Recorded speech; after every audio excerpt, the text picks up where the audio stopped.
গ্রহণের দাবিতে আমাদের এই পদযাত্রা ধীরে ধীরে সংগঠনের আমাদের সর্বভারতীয় নেতৃত্ব কমরেড নবারুণ এবং কমরেড পলাশ ভৌমিক, এছাড়াও এই রাজ্যের নেতৃত্ব এবং আপনারা যারা এখানে আজকে জড়ো হয়েছেন, সমস্ত সন্ত্রাস ভয় সমস্ত কিছুকে উপেক্ষা করে।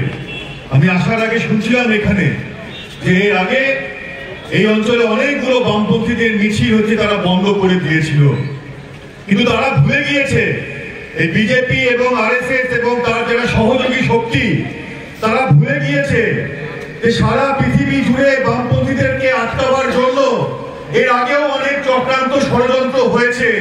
হিটলারের মতো ষড়যন্ত্রকারী তারা হচ্ছে বামপন্থীদেরকে শেষ করতে পারেনি, বরং বামপন্থীদের হাতে হিটলারকে শেষ হতে হয়েছিল। ইতিহাস সেই কথা বলে। তাই যারা এর আগে আমাদের মিছিল আটকেছেন, এই রাজ্যের বুকে বলেছেন বামপন্থীদেরকে রুখে দেবেন, মাথা তুলে দাঁড়াতে দেবেন না, তাদেরকে বলবো অনেকবার হয়তো সফল হয়েছেন, কিন্তু বারবার সফল হবেন না। আমরা বামপন্থীরা, আমরা হচ্ছে রক্ত বীজের ছাড়, আমরা ঠিক মাথা তুলে দাঁড়াবোই। আর আজকে এই মাথা তুলে দাঁড়াতে আপনারা আবার প্রমাণ করে দিয়েছেন যে আসলে বামপন্থী মতদর্শকে কোনোদিনও শেষ করে দেওয়া যায় না। কিসের এত ভয়? কেন আপনাদেরকে মিছিল আটকাতে হয়? আপনাদের কথা যদি ভালো হয় তাহলে মানুষ এমনি গ্রহণ করবে। কেন আপনাদেরকে রাতের অন্ধকারে গিয়ে বাড়ি ভাঙচুর করতে হয়? কেন খুন করতে হয়? কেন আপনাদেরকে পুলিশ দিয়ে মিথ্যা মামলা দিয়ে জেলে পুরতে হয়? কেন আপনাদেরকে জরিমানা আদায় করতে হয়? যদি আপনারা সঠিক পদে থাকতেন, আপনাদের কথা মানুষ হৃদয় দিয়ে গ্রহণ করত, তাহলে আপনাদেরকে এগুলো করতে হতো না। আসলে আপনারা জানেন এই ত্রিপুরার বুকে অন্যান্য রাজ্যের মতো এখানকার মানুষকে বিভ্রান্ত করে আপনারা ক্ষমতা দখল করেছেন। আর ক্ষমতা দখল করবার পরে আপনারা যে কাজ করছেন, এখানকার মানুষ আপনাদের বিরুদ্ধে ক্ষুব্ধ হচ্ছে, তাদের মধ্যে ক্ষোভ জমছে, আর এই ক্ষোভের পরিমাণ প্রতিদিন একটু একটু করে বাড়ছে। ত্রিপুরার মানুষ আবার তৈরি হয়েছে ত্রিপুরাকে বামপন্থীদের নেতৃত্বে আরেকটা নতুন সকাল নিয়ে এসে এগিয়ে নিয়ে যাবার শপথ গ্রহণ করছে। তাই আমরা বলছি, অনেক কথা তো আমরা শুনেছি এই বিজেপির। আপনাদের এই রাজ্যে ত্রিপুরাতে এসে বিজেপির বড় বড় নেতারা, কেন্দ্রের মন্ত্রীরা, তারা এসে বলেছিলেন ডবল ইঞ্জিনের সরকার নাকি দরকার। ডবল ইঞ্জিনের সরকার থাকলে নাকি দ্বিগুণ উন্নয়ন হবে, এই ত্রিপুরা নাকি পুরো বদলে যাবে। আজকে কি বদলেছে? কোনো কিছু বদলেছে? ওই কসমেটিক কিছু হচ্ছে উন্নতি চোখে আমাদের পড়ে, ওগুলোকে আমরা উন্নতি বলি না। মানুষের জীবনের যদি প্রতিদিনকার মৌলিক যন্ত্রণাগুলো সমাধান না করতে পারে সরকার, তাহলে সেই সরকার কি কাজ করছে? শুধু দুটো আলো লাগিয়ে ওই রাস্তাতে এলইডি লাইট লাগিয়ে সেটাকে কখনো হচ্ছে উন্নয়ন বলা যায় না। আজকে কি অবস্থা? বেকার যুবরা এই ত্রিপুরার বুকে তারা আজকে পরিযায়ী শ্রমিক হয়ে অন্য রাজ্যে কাজ করতে যাচ্ছে। এমন অবস্থা, তারা কাজ করতে যাচ্ছে বুকে আশা নিয়ে যে বাইরের রাজ্যে কাজ করে তার এখানকার পরিবারের মুখে দুমুঠো অন্ন তুলে দেবে। কিন্তু কি হচ্ছে? আমরা দেখছি তারা বাইরে কাজ করতে গিয়ে যখন দুর্ঘটনাগ্রস্ত হচ্ছে, কফিনে করে তাদের লাশ হচ্ছে ত্রিপুরার বুকে আসছে। আর এখানকার যারা বিজেপি, যারা বলেছিল ঘরে ঘরে চাকরি দেবে, তাদের হচ্ছে কোন রকম কোন অনুশোচনা বা যন্ত্রণা হচ্ছে আমরা দেখতে পাই না।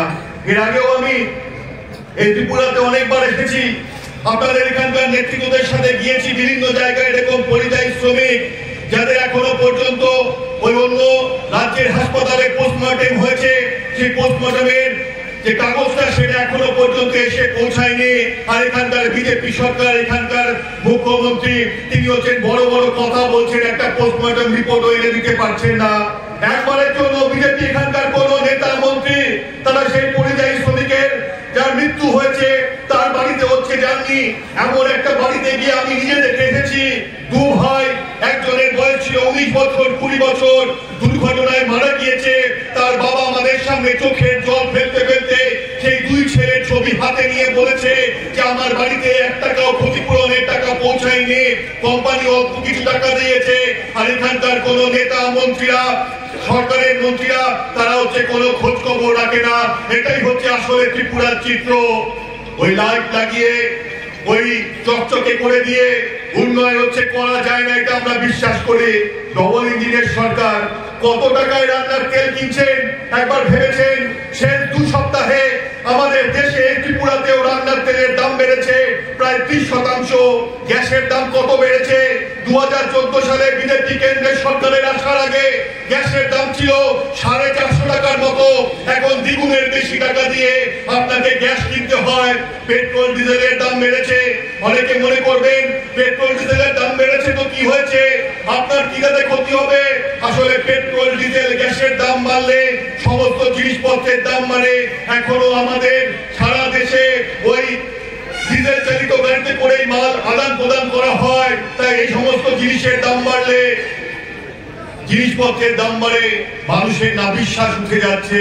এটাই তো ডবল ইঞ্জিনের সরকার। মা বোনেদের এখানে কোনো ইজ্জত নেই, সম্মান নেই, তাদের উপরে অত্যাচার হচ্ছে আর বড় বড় কথা বলছে যে বেটি বাঁচাও বেটি পড়াও। দেশের প্রধানমন্ত্রী আর এখানকার মুখ্যমন্ত্রী একসঙ্গে মেয়েদের উপরে অত্যাচার যা চলছে তার বিরুদ্ধে কোনো পদক্ষেপ ত্রিপুরার বুকে আমরা দেখতে পাচ্ছি না। আগে ত্রিপুরা সারা ভারতবর্ষের বুকে একটা অন্যতম এগিয়ে থাকা রাজ্য ছিল, যেখানে শান্তি শৃঙ্খলা, মানুষ হচ্ছে সমান অধিকার নিয়ে বাঁচতে পারতো ওই লাল ঝান্ডার নেতৃত্বে। আজকে ত্রিপুরা প্রতিদিন অন্ধকারে পৌঁছে যাচ্ছে। এখানে এখন নেশার কারবার শুরু হয়েছে। আমরা পত্রপত্রিকায় পড়ি, ওই দিল্লিতে থেকেও আলাপ আলোচনা করি যে বিজেপির যারা হচ্ছে স্থানীয় স্তরে নেতা তারা অনেকে গ্রেপ্তার হচ্ছে নেশার কারবারি করতে গিয়ে।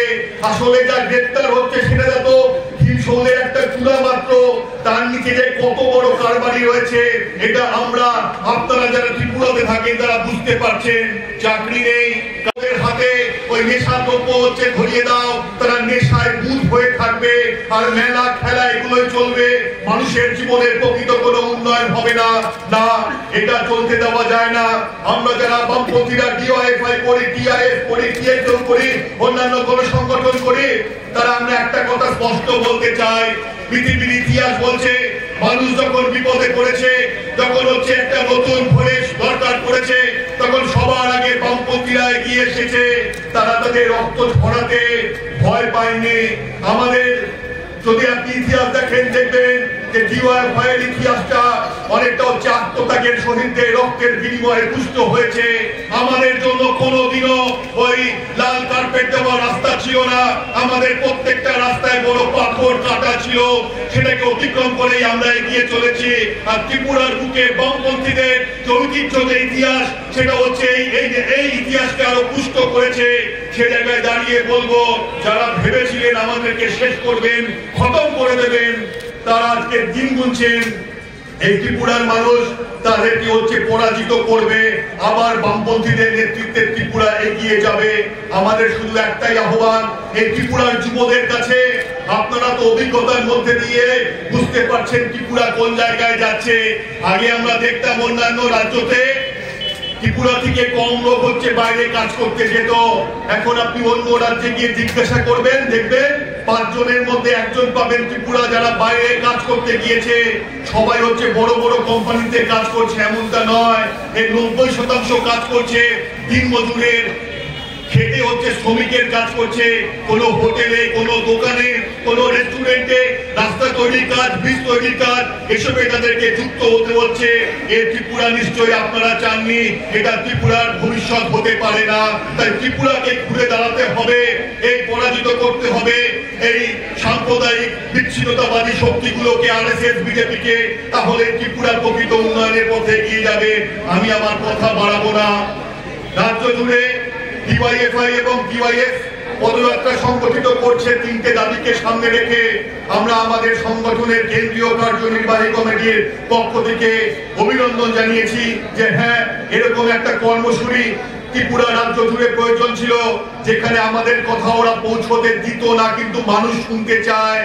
সেটা তারা আজকে আটকাতে পারছে না। আমরা পৌঁছে যাচ্ছি। আগামী দিনেও দাঁতে দাঁত চেপে মুষ্টিবদ্ধ হাত নিয়ে মতাদর্শে শানিত হয়ে আমাদের কথা ত্রিপুরার প্রত্যেকটা মানুষের কাছে পৌঁছে দিতে হবে।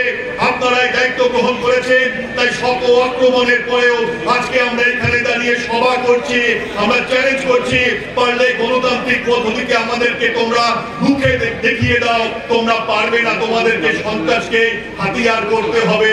আমি শেষ করব আমার কথা বলে, এই পদযাত্রা শুধুমাত্র একদিনের একটা পদযাত্রা নয়, বাড়িতে বাড়িতে আমাদের কথা, ত্রিপুরার উন্নয়নের কথা, ত্রিপুরার কি চলছে সমস্ত কিছু মানুষের কাছে পৌঁছে দিতে হবে, বিকল্পের কথা বলতে হবে, তাহলেই আমরা লড়াইতে জিততে পারবো।